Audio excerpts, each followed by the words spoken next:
पिता के जीवन में पुत्री बनकर कौन आती है? पुराणों से मिला एक अविश्वसनीय सत्य। शास्त्रों में कहा गया है, पुत्र भाग्य से उत्पन्न होता है, लेकिन पुत्री पुण्य से।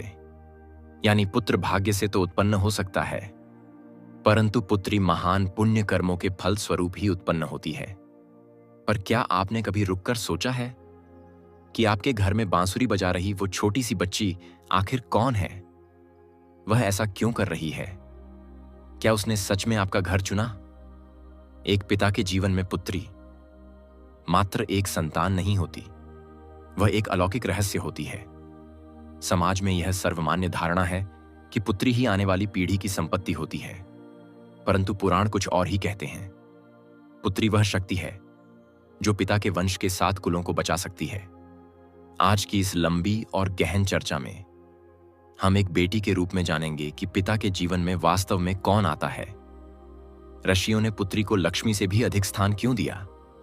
अंत तक वीडियो देखें, क्योंकि अंत में गरुड़ पुराण से जुड़ी ऐसी जानकारी दी गई है जो आपकी बेटी के प्रति आपका नजरिया हमेशा के लिए बदल देगी। सनातन धर्म में ऋणानुबंध एक बहुत ही गहरा और शक्तिशाली शब्द है। हम इस संसार में किसी से भी यूं ही नहीं मिलते। शास्त्रों में कहा गया है, जब कोई आत्मा पुत्री के रूप में पिता के घर में प्रवेश करती है तो उसके पीछे 3 मुख्य कारण हो सकते हैं। पहला, सद्गुण का पुरस्कार।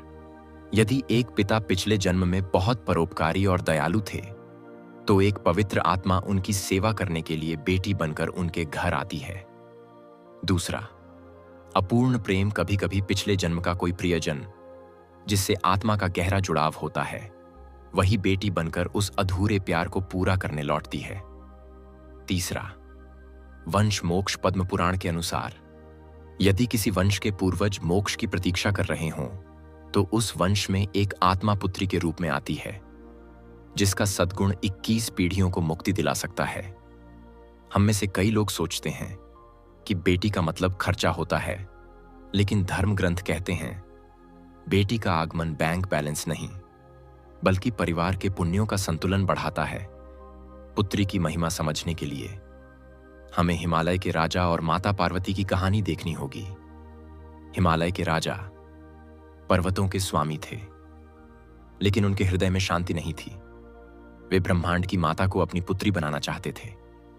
उनकी कठोर तपस्या से प्रसन्न होकर देवी पार्वती ने उनके घर जन्म लिया। हिमालय राज जानते थे कि उनकी बेटी साधारण नहीं है, और जब पार्वती की विदाई का समय आया तो उनके आंसुओं से पूरा ब्रह्मांड द्रवित हो उठा। इसे दुनिया का सबसे कठिन काम कहा गया है, क्योंकि उस क्षण एक पिता जानता है कि वह सिर्फ अपनी बेटी को नहीं, अपने भाग्य, अपनी लक्ष्मी को विदा कर रहा है। एक पिता जो अपनी बेटी का सम्मानपूर्वक पालन पोषण करता है और उसे योग्य हाथों में सौंपता है, वह ब्रह्मलोक का अधिकारी बनता है। यह है पुत्री का उपहार। हमारे समाज में एक गलत धारणा है कि बेटी दूसरों की संपत्ति होती है, लेकिन ब्रह्म वैवर्त पुराण इस विचार का खंडन करता है। वह कहता है बेटी पिता की ही संपत्ति होती है। एक बेटी अपने पिता की सुरक्षा कवच होती है, जो उसे बुढ़ापे में और कठिन समय में टूटने नहीं देती। एक पुत्र वंश को आगे बढ़ाता है, लेकिन एक पुत्री 2 वंशों को जीवित रखती है। शास्त्रों में पुत्री को आश्रम कहा गया है, अर्थात जिसकी छाया में पिता को शांति मिलती है। ध्यान दीजिए, जब कोई पिता दिन भर की मेहनत के बाद घर लौटता है और उसकी बेटी मुस्कुराकर पापा कहती है तो उसकी सारी थकान पल भर में खत्म हो जाती है। यह कोई साधारण रिश्ता नहीं है, यह आत्मा का जुड़ाव है। हिंदू विवाह में कन्यादाता यानी पिता का स्थान सर्वोच्च होता है, क्योंकि वह केवल बेटी का नहीं बल्कि अपने अहंकार और मोह का भी त्याग करता है। गरुड़ पुराण के अनुसार उस समय पढ़े जाने वाले मंत्र पूर्वजों को प्रसन्न करते हैं और उन्हें उच्च लोकों में स्थान दिलाते हैं। जिनके पास पुत्री नहीं होती, वे इस महान पुण्य से वंचित रह जाते हैं।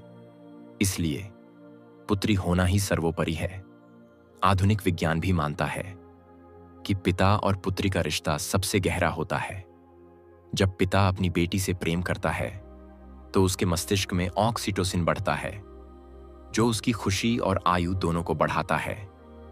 आध्यात्मिक विज्ञान कहता है पुत्री शक्ति का प्रतीक है। जहां नारी का सम्मान होता है, वहां कोई दोष नहीं टिकता। यदि आपके घर में शांति और सकारात्मकता है, तो समझ लीजिए आपकी बेटी के कदम वहां आशीर्वाद बनकर पड़े हैं। अंत में एक बात हमेशा याद रखें, आपकी बेटी कोई संयोग नहीं है।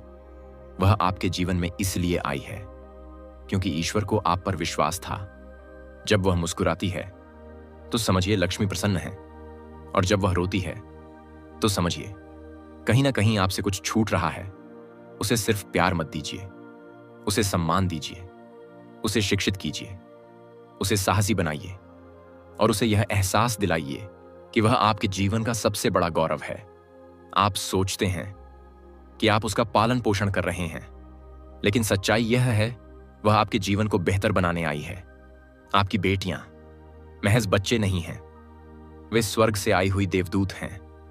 दोस्तों, आपके जीवन में आपकी बेटी की क्या भूमिका है? क्या आपने महसूस किया है कि उसके आने के बाद आपकी किस्मत बदली है? कमेंट में जरूर बताएं।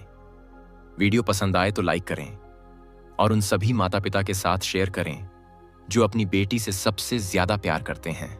इस तरह के वीडियो देखने के लिए चैनल को सब्सक्राइब करें।